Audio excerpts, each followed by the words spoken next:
Thank you so much for having me. These lights are incredibly bright, I didn't realize. So yeah, this is a very short deck. I feel like I'm going to spend more time answering your questions, hopefully. And yeah, so here's our logo. I work for Hummingbird Ventures. I can start with myself. So hi, everyone. I'm Nikita. I've been at Hummingbird for 2 years. I'm very early into my VC career, probably unlike a lot of the people that a lot of the lovely, wonderful people that you've heard present today. And yes, one of my kind of core investments at Hummingbird is an Estonian company called Reiterate. We led their pre-seed round last year.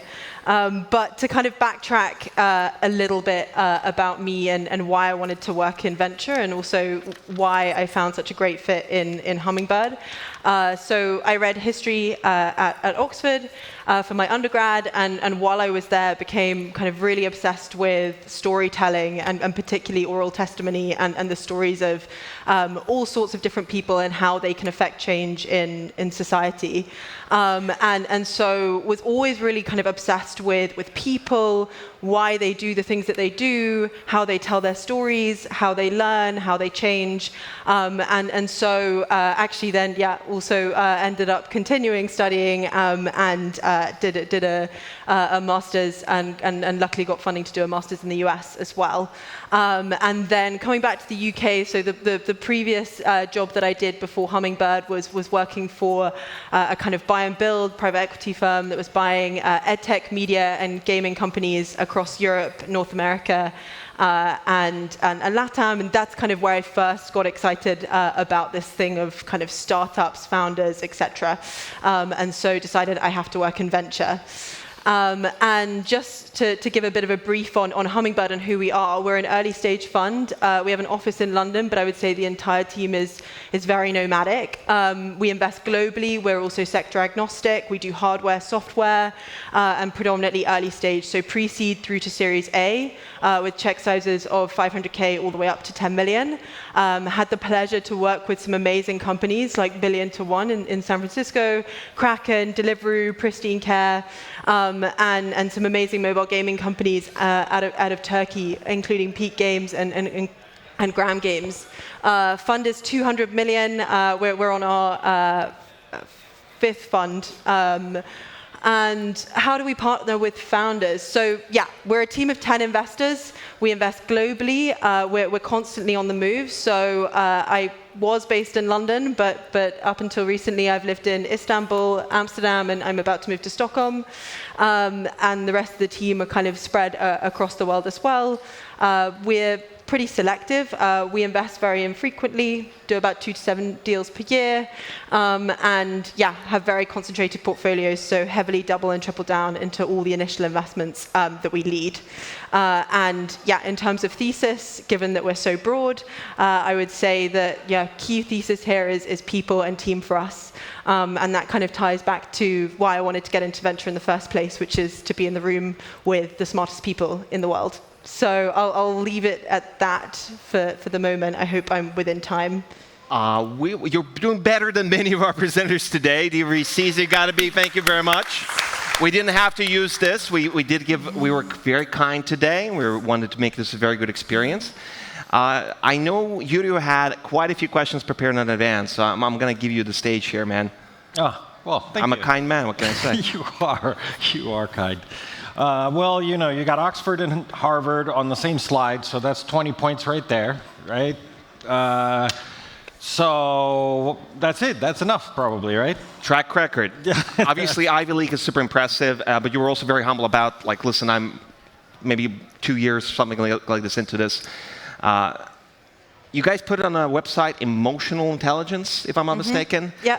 So we have this, hey, we value emotional intelligence as much as data. We know that VCs constantly ask, especially pre-seed founders in the room, ARR, monthly recurring revenue, you know, what's your payback period, all that kind of stuff. And you're saying you're really, really selective, and you're bluntly putting emotional intelligence super important. Yeah, 100%. How do you actually measure that? Yeah, it's a difficult one to measure. I think what we like to really focus on as a fund and as a team is asking the right questions and being very kind of thoughtful about the kinds of questions we're spending time on with founders. And so we spend a lot of time with founders asking them about how they think about hiring, talent, company culture. What are their thoughts on these things? What are they looking for in people that they bring on board?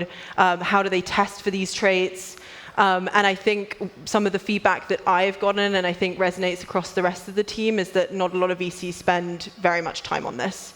So how was this, if you may talk about this, my apologies, reiterate, because this is one of your few Estonian investments, because you guys are super selective, and if I'm not mistaken, you had over at least 62, correct me if I'm wrong in this number, and only one Estonian.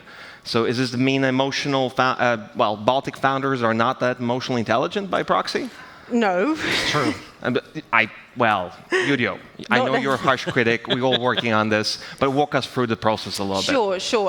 So, I mean, those 62 investments, we're investing globally and sector agnostically as a team of under 10 with 2 partners. You can imagine that there is a lot of deal flow and a lot of companies to look at, basically globally. So no, I'm not here to tell you that founders in Estonia are not emotionally intelligent.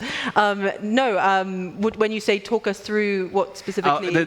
You're saying you're very selective. So one of your slides is that you make very few, right? And if one of the criteria you put on the website is emotional intelligence, you know, I'm trying to kind of connect the dots for myself. It's a very kind of dumb question in many ways. Yeah, for sure. So as I mentioned, we spend a lot of time on hiring and understanding how founders select team. We also spend a lot of time on founder psychology and background, and we're really looking for individuals who have demonstrated that they are exceptional at various different things. We're looking for founders who have a chip on their shoulder. We're also looking for founders who have very non-linear backgrounds, and so maybe haven't taken the traditional path.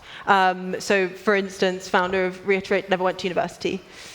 I don't think I got the last bit. Could you just rephrase that for me a little bit? So I got the non-traditional, non-linear background, but the last sentence was, my apologies. Oh, the last sentence was just to give an example of that, which is, you mentioned Reiterate the Reiterate would be an example. So okay, cool.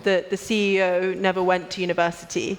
And that's an example of like a non-linear, non-traditional thing that we might look for example. I find that remarkable, given your accolades, given that you went to Oxford, Harvard, and you're betting on the guy who didn't. This is amazing. I don't think going to Oxford or Harvard is particularly impressive. I love the humility. Ladies and gentlemen, let's pump up those scores in authenticity. It's very good. Speaking of this, you mentioned storytelling, and given this is also my job to help founders tell the stories, one of the questions from the audience, who's your favorite storyteller / founder in the world? Here's a softball. Ooh. It's a really big one, right? That's a very big one. There are lots of great examples that come to mind. I really like Alexander Wang from Scale AI and his story in particular, and the way he thought about optimizing where he was putting his food in his fridge. You can look it up afterwards. I will look it up. Could you please repeat for the audience? We have 30 seconds left. Yrjo, if you want to shoot, I'm summarizing the data for now. How about a podcast recommendation? What do you listen to? I have to say, I think Harry Stebbings, 20VC, he gets a lot of very good speakers on board. He gets brilliant speakers on board. Invest Like the Best is also very good. I tend to go, with podcasts, I tend to go for like, find people who are on podcasts rather than like listening to specific podcasts. Okay, makes sense. Things all the time. And in terms of newsletters, reading newsletters is also something that I spend a lot of time doing. The Generalist is really good as well. Mm-hmm. Understood. Listen, you're doing reasonably well in terms of scores. I'm going to be honest with you. Your stronger one is professionalism. You perceived to be competent, ladies and gentlemen, 7.6. So that's pretty good. So there are points where you could work on communicating the track record of your funds. That would be something to work on, definitely. Fair enough. And alignment with the vision, apparently one of the lowest scores. Hopefully this is given in radically candid. Fair enough. Maybe it's where influencing the result here, but personally, I would definitely give you top marks on being humble and approaching it and being super open about these things. So Good at storytelling? good at storytelling. Listen, Harry Stebbings, if we can stand the Okay, voice. that was a minus. That's a minus? Okay, fair enough. Ladies and gentlemen, hand of applause. Nikita, you've been delightful. Thank you. Thank you very much.